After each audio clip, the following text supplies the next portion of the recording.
Many gardeners spend endless months hoping their soil will finally come to life. But what if I told you that a simple, everyday item sitting in your kitchen could awaken that soil in just a few days? Not weeks or months, days. The difference between barren dirt and a thriving, living ecosystem might be hiding in something as ordinary as a pot of rice. The real key lies in how you use it, raw or cooked. Healthy soil isn't built on chemical fertilizers. It's built on life. Beneath the surface, millions of microbes, bacteria, fungi, and other microscopic workers are constantly feeding, multiplying, and converting dead organic matter into nutrients plants can absorb. Without them, the ground becomes compacted, lifeless, and sluggish. The right kind of food jumpstarts their activity, and rice happens to be one of the best fuels for this underground world. But here's the real question. Which form of rice triggers microbial life so quickly that you can actually see results within days? Let's explore. At its foundation, rice is mostly starch, stored energy in its simplest form, and microbes absolutely thrive on it. They break down starch into sugars, then multiply at incredible speed, energizing the entire soil community. Think of starch as the fuel reservoir for soil organisms. But here's the twist. The way that starch is packaged determines whether microbes can digest it instantly or must struggle for weeks.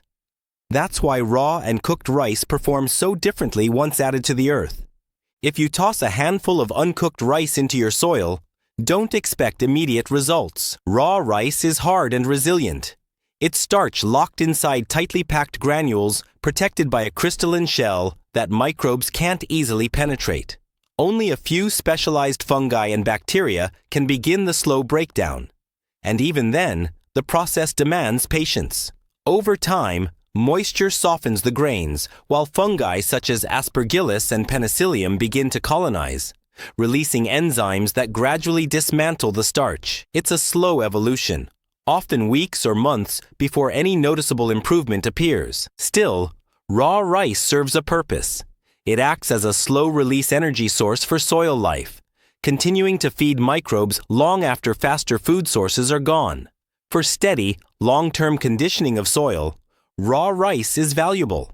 Just don't expect an instant microbial boom. Enjoying these soil secrets? Don't miss out on more practical gardening wisdom. Hit that subscribe button now to stay updated with simple science-backed tips that make your soil and your garden come alive. Now, the transformation begins when rice is cooked. Heat and water gelatinize the starch, shattering that crystalline armor. The grains soften, the starch expands, and suddenly, microbes find themselves at an all-you-can-eat buffet. When cooked rice is buried in soil, things come alive fast. Within 24 to 48 hours, you might notice a sour aroma, small air bubbles, or a thin white layer of fungal growth spreading across the surface. By the third or fourth day, the rice is almost unrecognizable, devoured by colonies of bacteria like Bacillus and Pseudomonas that multiply explosively when easy energy is available. The difference is striking. In side-by-side trials, raw rice remains nearly intact after 2 weeks, while cooked rice transforms into a dense microbial mass within days. This isn't subtle. It's visible evidence that cooked rice fuels soil life in days, not months. There's one catch, though. Cooked rice disappears as quickly as it activates. Because microbes consume it so fast, the burst of life only lasts a short while, about 1 to 2 weeks. Once the food is gone, the microbial frenzy fades. That's why cooked rice works best as a quick energizer, perfect for jump-starting a tired compost pile, waking up dormant soil before planting, or giving your microbial network an instant push. For continuous nourishment, however, it needs backup. That's where raw rice and fermented rice water come in. If cooked rice is fast food and raw rice is slow-release fuel, then fermented rice water is the balanced middle option. Instead of burying grains, you create a nutrient-rich microbial solution using the rinsing water from rice. It's simple, fast, and one of the most potent homemade soil inoculants you can make. Here's how. Start with 1 cup of uncooked rice and rinse it in 2 cups of clean water. stirring well to free the starch. Strain the cloudy liquid into a loosely covered jar and leave it at room temperature for 3 to 5 days. During this time, natural lactic acid bacteria multiply within the liquid. You'll know it's ready when it develops a mild sour scent. Before using, dilute it. Mix 1 part fermented rice water with 10 parts fresh water. For example, blend 1 cup of fermented liquid with 10 cups of clean water.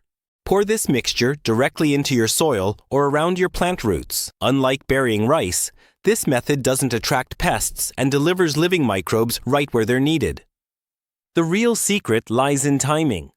Knowing when to use each form to keep your soil ecosystem thriving and alive. When you need an immediate boost of microbial life, whether you're preparing planting beds or trying to revive a tired compost pile, cooked rice is your best option. Bury it a few inches below the surface so pests can't reach it, and think of it as a quick injection of energy for your soil.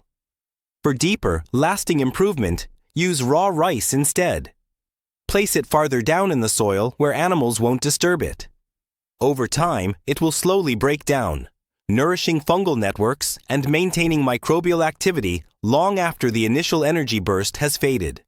For consistent and gentle soil enrichment, fermented rice water is the simplest and safest method. Use it as a soil drench every 2 to 3 weeks throughout the growing season. It helps maintain microbial balance, introduces beneficial bacteria, and keeps soil life refreshed without overwhelming the system. So, what makes cooked rice deliver such rapid results?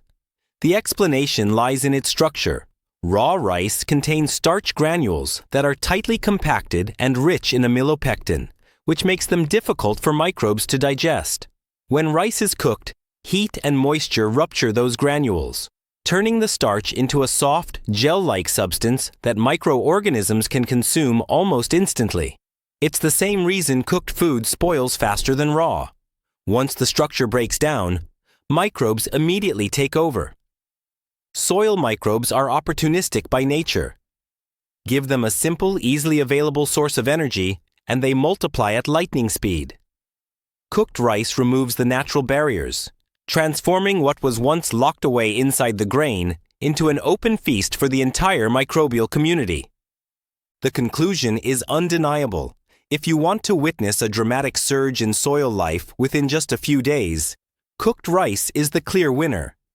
It reawakens dormant microbes, sparks visible growth, and can turn dull, lifeless earth into a thriving environment almost overnight. Raw rice, on the other hand, provides long-term nourishment, while fermented rice water offers a balanced middle path, delivering quick activation and sustained microbial support with minimal risk and maximum control. For gardeners, this isn't just theory. It's a hands-on strategy that can immediately make your soil richer, your compost hotter, and your plants healthier. The next time you cook rice, save a small portion for your garden. You'll be astonished at how quickly the hidden world beneath your feet comes alive. At Plants Reformer, we believe that vibrant, living soil is the true heart of every flourishing garden. If this guide sparked new ideas for you, share it with fellow growers so we can all cultivate stronger, healthier soil together. And don't forget to subscribe for more timeless gardening wisdom and practical real-world advice to help your crops thrive.